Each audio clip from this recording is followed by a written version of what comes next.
панҷум расид. Дар 15 дақиқаи иловагӣ дастаҳо ба задани гол даст ёфтанд. Акнун мо шумо ҳоло метавонем маҳз гулчини рақобати дастаҳои Истиқлол ва Равшанро дар финали ҷоми Тоҷикистон тамошо кунем.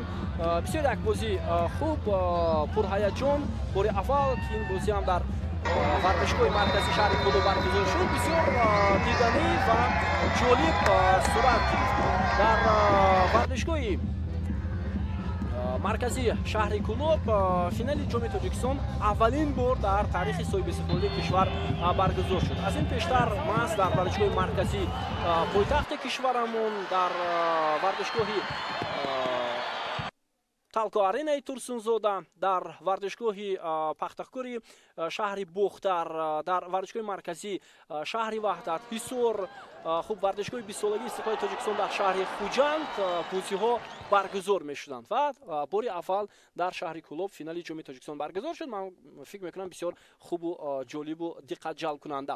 Дар қисми аввали рақобат дар 45 дақиқаи қисми аввал футболбозони дастаи Равшан хеле наздик буданд барои кушодани ҳисоб, махсусан баъд аз зарбаи ишрок кардаи Амирҷон Сафаров, вале ту ба паҳлӯи дарвоза бархӯрд. Баъдан дар поёни нимои аввал баъд аз зарбаи Маҳмадшариф Саидхоҷа Рустам Якимов онро баргардонид. Муҳаммадҷон Насков метавонист бо як усули хеле хуб тӯбро ба даруни дарвозаи Рустам Якимов кунад, аммо тири дарвоза ба онҳо кӯмак кард. Баъдан дар оғози қисми дуюм бозам Амирҷон Сафаров имконияти 100% голзаниро аз даст дод. Маҳорати Рустам Якимов баландӣ кард.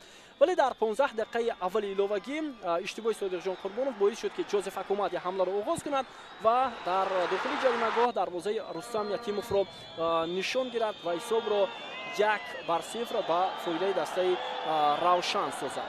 Ин бисёр имконияти хуб буд, бинандаи азиз, ва худи футболбозони дастаи Истиқлол ҳам дар ҷавоб бисёр хуб, бисёр олӣ ҳунарнамоӣ карданд. Ин корро Содиқҷон Қурбонов анҷом дод ва тавонист дарвозаи дастаи Истиқлолро нишон гирад. Ин ҳам баъд аз як бозигузорӣ аз маркази майдон ки пас ба Содиқҷон Қурбонов бисёр олӣ равон гардид. Биёед мутаваҷҷӯҳ мешавем ба ҳамон партове ки Амадони Камолов ба Содиқҷон Қурбонов ирсол кард ва ин дифоъгар тӯбро ба даруни дарвозаи Евгений Гриценко равон намуд. Ва бо ҳамин ҳисоб 1-1 то 120 дақиқа то дақиқаи иловагӣ ба поён расид ва танҳо силсила зарбаҳои 11 метра ғолибро муайян кард ки дар ин рақобат маҳз дастаи Истиқлол бидуни хато тавонист муваффақ шавад. Ду дафъа футболбозони дастаи Равшан хато карданд. Инҳо Ҷозеф Акумади ва дарвозабон Евгений Гриценко ва ҳарду ҳам муваффақ нашуданд ки дарвозаи дастаи Истиқлолро рафт накунанд ва ин боис бар он шуд ки дастаи Истиқлол пирӯз шавад ва Равшан аз идомаи мусобиқа бенасиб монад. Яъне барои ба даст овардани ҷом аз дастаи Равшан танҳо Холмурод Назаров ва Айдан Окланд муваффақ шуданд. Аз тими Истиқлол бошад Артур Карташян, хуб Шаҳрон Сулаймонов, баъдан хуб бозингарони дигар Диан Беганович ба задани гол даст ёфтанд ва пирӯзӣ дастаи Истиқлолро дар ин рақобат муайян карданд.